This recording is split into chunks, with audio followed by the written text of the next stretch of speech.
Olá para todo mundo que estiver assistindo. Meu nome é Lucas Camilo, eu sou aluno do curso de Ciências Biológicas, né? E essa aqui é uma parte da disciplina de Anatomia Vegetal, em que eu vou apresentar um pouquinho aqui sobre a epiderme, né? A epiderme é o tecido ali de revestimento da planta, né? O tecido mais externo ali da planta. Então, por ele ser o mais externo, ele vai estar sujeito a ter mais modificações, né, do que os outros tecidos. Então, eu vou apresentar um pouquinho aqui sobre as funções, né, sobre as estruturas que o compõem, e na próxima parte eu vou, né, dar exemplos, né, de como isso está implicando, como isso pode implicar na planta, né, e mostrar estruturas mais físicas. Né? Essa aqui seria uma parte um pouco mais técnica e mais anatômica.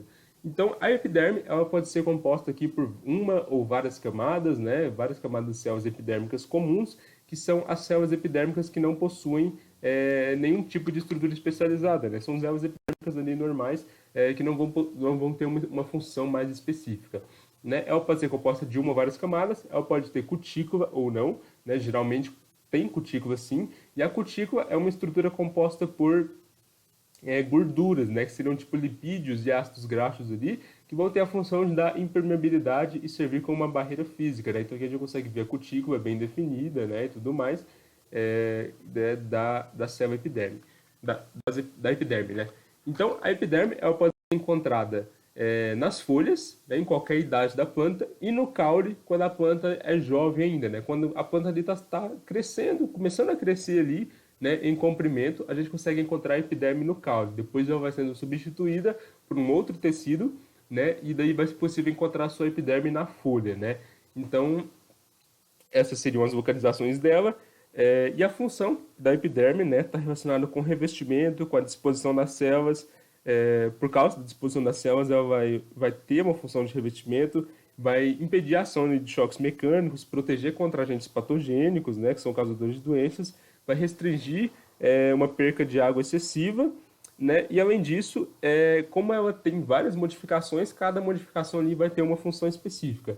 E a primeira modificação são os tricomas. Os tricomas não glandulares, eles podem ser denominados de tricomas tectores, eles vão ter uma função ali de proteção. Eles vão funcionar como uma barreira física, né? Eles vão formar tipo, uma camada, um escudo ali, que vai impedir uma maior incidência de radiação solar, então ele vai ter a função de proteger, né, o órgão vegetal. Né? Então ele pode ter vários formatos, ele pode ter um formato aqui escamiforme, um tricoma petitado, ele pode ter um formato ramificado, ou um tricoma estrelado, né, ou tricoma simples, que é o mais comum, né? Ele pode ter vários tamanhos, formatos e tudo mais, mas a função dele ali é servir como uma barreira física, né, e tudo mais.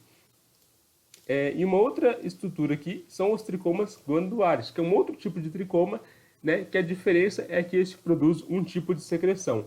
Os tricomas glandulares, eles vão produzir, eles vão armazenar, né, e produzir substâncias ali como muco, mucilagem, sais, água, por exemplo, néctar, óleos e resinas, né? Então, a diferença dele pro protector ou não glandular é que eles armazenam e produzem uma substância que fica armazenada numa cabeça aqui arredondada, né? Que é denominada de cabeça glandular. Então é possível diferenciar eles fisicamente, né? Porque ele vai ter uma cabeça aqui que vai ter uma secreção armazenada que a gente pode ver aqui que tem um conteúdo interno e que é um outro tipo de tricoma glandular com uma cabeça diferente, né? Que pode ter vários formatos ali, tamanhos, né? E tudo mais.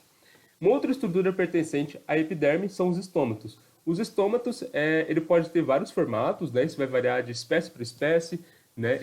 Só que as funções em geral dele vão ser de trocas gasosas, né? Entre o meio externo e o meio interno da planta, entrada e saída de oxigênio e de CO2, né? E a perca de água na forma de vapor, né? Então, os estômatos, ele pode ter o formato reniforme, né? Ou formato halteriforme, né? Formato de halter. Então, aqui a gente tem um estômato com formato reniforme e o que é o formato halteriforme, né? Então, os estômatos eles vão ser compostos por células guardas, que seriam essa célula aqui e essa célula aqui, células subsidiárias, que são as células da epiderme que estão em contato com as células guardas, e uma fenda estomática, que é denominada de ostíbulo, né, ou fenda estomática. Então, eles vão ser compostos por isso e estão relacionados ali com a função ali de transpiração da planta, né, e as trocas gasosas com o meio.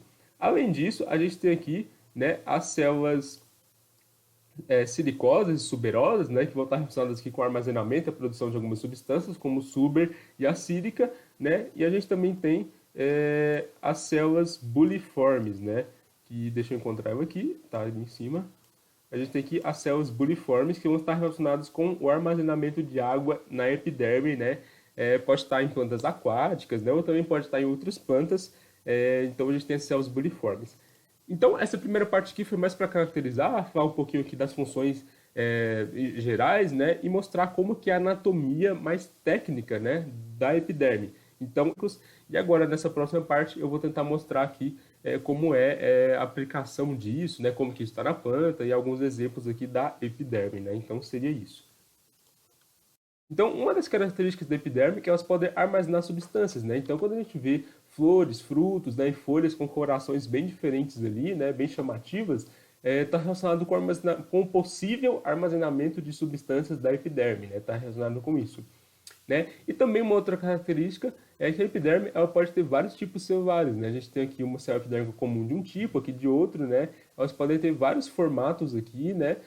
E juntamente com os estômatos também, que conforme a sua morfologia, né, ele vai receber um nome, ele vai ter uma característica específica, né? Então a gente tem essa variação aí de formatos das células epidérmicas conforme a espécie, né? E os estômatos também variam, né, conforme a espécie, né, o seu tipo, né? E então aqui os estômatos, eles estão localizados principalmente nas folhas, nas flores, e algumas sementes eles podem estar localizados, e no caule, quando ele está em desenvolvimento inicial, ele também pode estar localizado, né? Mas ele vai estar localizado principalmente nas folhas e nas flores, né? Principalmente nisso. Então, aqui, em relação aos apêndices epidérmicos, né, quando eu disse lá atrás, os apêndices epidérmicos, ou os anexos da epiderme, eles são estruturas ali especializadas, são células epidérmicas especializadas ali em algumas funções, né? No caso, a gente pode ter os tricomas glandulares e os não glandulares. Um exemplo prático de tricomas não glandulares ou os tricomas tectores é o algodão. O algodão nada mais que é um aglomerado ali de tricomas tectores, né? Que traz essas características aqui, bem macia, né? Bem espumosa, que a gente utiliza na indústria têxtil, né? Então, o algodão ele seria um aglomerado de tricomas não glandulares, né? Então é um exemplo prático. Enquanto a gente vê no caule, nas folhas, né? Esses pelinhos aqui, e quando eles não armazenam nenhum tipo de substância, eles são bem finos, né, bem retos, são tricomas tectores, né, não são pelos, né, são tricomas tectores que têm a função ali de proteção da planta, né, seriam basicamente isso. Então a gente é possível identificar esses tricomas tectores visivelmente, né, olho nu.